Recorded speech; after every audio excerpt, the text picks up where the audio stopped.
Posolstvo evangelistu času konca je z Malachiáša 4. To je prinavrátenie. To posolstvo a ten posol obaja budú musieť byť prinavrátením viery.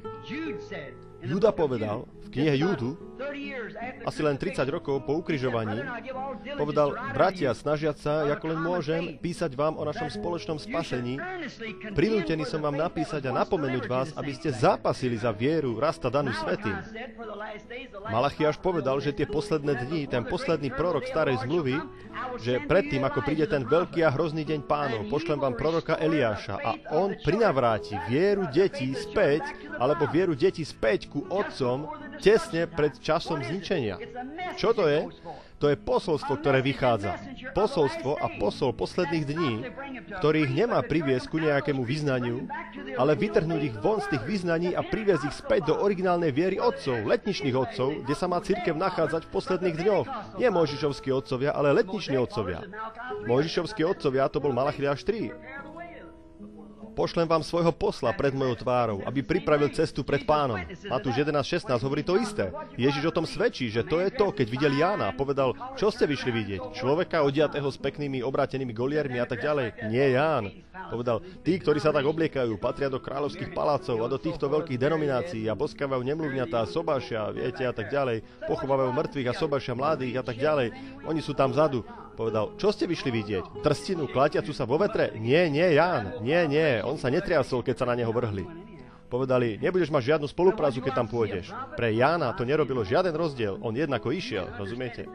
Povedal: čo ste vyšli vidieť? Proroka? Povedal: hovorím vám, že viac ako proroka. Ak to môžete rozumieť, o tomto bolo povedané skrze proroka, hovoriac: posielam vám svojho anjela pred mojou tvárou, aby pripravil cestu. Malachiáš 3. A v Malachiášovi 4 pre ten cirkevný vek on povedal: pred tým dňom vám pošlem proroka Eliáša. No to nemohol byť Ján, pretože svet nebol vtedy spálený a spravodliví ešte nekráčali po popole bezbožných. Nie. To je tento vek, posolstvo, ktoré vyjde, ktoré urobí čo? Prinavráti vieru ľudí, cirkev dnes, ktorá je pomimo všetkých týchto rôznych porušení a tohto ranami prehnitého tela denominácie, späť do živej viery v živého Boha. To posolstvo už vychádza niekoľko rokov. To je pravda. Teraz je čas, aby sme prijali a verili v tú evangelizáciu času konca. Ona ma prinavráti. Joel povedal to isté: ja prinavrátim všetky roky, ktoré požrala husenica. Pozrite sa sem.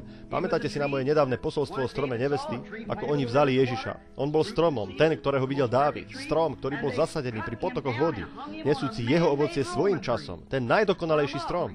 A oni ho zoťali a zavesili na ľuďmi vytvorený rímsky strom, aby bol na posmech. Ale čo on urobil? Znovu vstal na tretí deň. Čo ďalšie urobil? On vystavil strom nevesty, muža a ženu, ako stromy, ktoré boli v záhrade Eden. 2 stromy. Jeden z nich bol strom života a jeden strom smrti. A čo on urobil? Prišiel, aby tento strom vykúpil. Tak odkedy ho vykúpil na Golgote, je pripravený ju teraz zasadiť. Mám ohromný pocit, keď to hovoríme. Vidíte, aby prinavrátil svoj strom nevesty, ten, ktorý mal byť v Edene, ale ona tam upadla, pretože neverila slovu. Ale tu on ide prinavrátiť strom, ktorý bude veriť slovu. A keď ona vyšla na deň letníc, tá originálna náuka, tá originálna viera, potom, čo začal robiť Rím? Poslal husenicu, poslal červa a každý jeden zobral časť toho ovocia, z listov a z toho všetkého a celé to vycúcal. Ale keď to videl ten prorok, povedal: ale ja prinavrátim ten strom, hovorí Pán. Ona začala v reformácii. Čo urobila? Zorganizovala sa. Boh ju odrezal, prečistil, ako v Svetom Jánovi 14. Odťal z nej všetky organizácie. A ona sa vrátila k Veslimu, zorganizovala sa. On ju odrezal. Ja prinavrátim. Ona stále prichádza. No čo to teraz robí? V čase večera nebude organizácia, to bude vrchol. Kde dozrieva ovocie najprv? Na vrchole. Prečo? Slnko už zasahuje. A v čase večera sú teraz zasiaté semená pre strom nevesty večerného času, keď sa ten strom života navracia späť do stromu nevesty. Rozumiete?